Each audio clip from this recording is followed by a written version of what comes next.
Thank you and welcome to the show this morning. The topic this morning is the spirituality of Dr. Martin Luther King, Jr.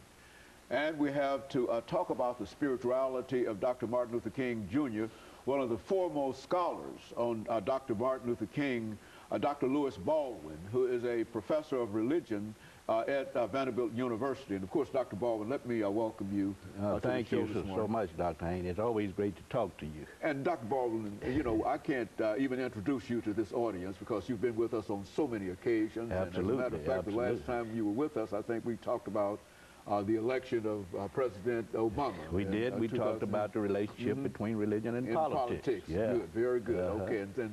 And it's good to know that today we'll have an opportunity to talk about something that almost everybody know Dr. Martin Luther King as a spiritual person. That's right. But very few people understand Dr. Martin Luther King's spirituality in a real sense, as I think you've laid it out in a couple of your productions. As a matter of fact, I think you've got a well-known book called The Spiritual Life of Dr. Martin Luther King, Jr. That's right. And so we want to talk about some of the ideas and some of the concepts that are in that. But before we get into that, Dr. Baldwin, let's have you to give us sort of a statement in reference to your background, your education, and some of the things that... Okay, I'm from Camden, Alabama. I actually grew up in Wilcox County, Alabama, known as the so-called Black Belt.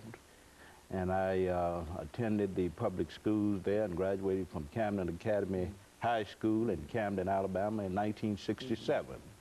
And from there, I matriculated at Talladega College in Talladega, Alabama, and graduated with a degree in history, a BA degree in history, in 1971. And from there to Crozer Theological Seminary in Rochester, New York. I received 2 degrees at Crozer, a MA in Black Church Studies in 1973, and a Master of Divinity in Theology in 1975. And from there to Northwestern University in Evanston, Illinois, and I received a PhD degree in American Christianity at Northwestern in 1980.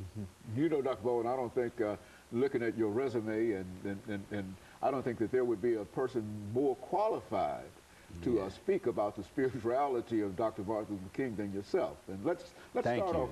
When you think about that, what do you think about Dr. Martin Luther King in terms of spirituality? Well, the 2 books I've written actually are the culmination of about 25 years of research on the life of Dr. King, and I've always been interested in his spirituality. We know a lot about him as a civil rights leader. A lot has been written on him as a preacher, focusing on his pulpit style and manner, his oratorical and rhetorical skills. But we know very little about his prayer life, which I think constitutes the core of his spirituality. I say in my book, Never to Leave Us Alone, that prayer constituted the central core of Dr. King's spirituality. We know a lot about him as a preacher and as a sermonizer, but you can't understand him as a preacher and a sermonizer without getting at his prayer life. Good. Because prayer, as he viewed it, was part of the total experience of living. And it was very much connected with his sermon preparation, with his sermon delivery, and also with his role as a civil rights leader. Everything he did had prayer involved in it in a real sense, absolutely, yes, yes.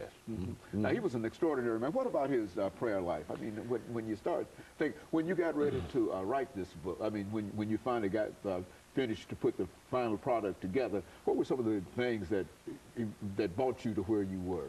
Well, I, as a student, was involved in some of the demonstrations in the South, particularly in Alabama, and I was very much inspired by Dr. King's leadership. And I always thought that the most important element in getting at the person of Dr. King, of course, is his spirituality. And I noticed when I was doing research on Dr. King in the 80s and 90s and writing about him in the 90s and more recently, that scholars had focused a lot on him as a preacher, but had not looked at the central core of his spirituality. So I decided that I would look at the prayer life, his life of prayer and meditation, because I think that is the foundation, that was the foundation, rather, of his devotional life. I should say that in writing this book on his prayer life, I sort of focused on 4 levels. I looked at prayer as the foundation of his personal devotional life. I also looked at prayer as a vital part of his sermon preparation, his preaching.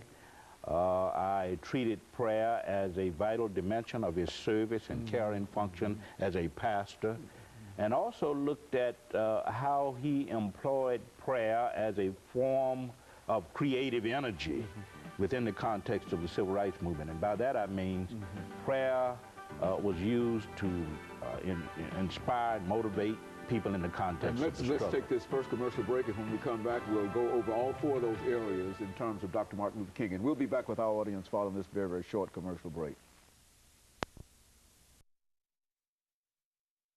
The guest is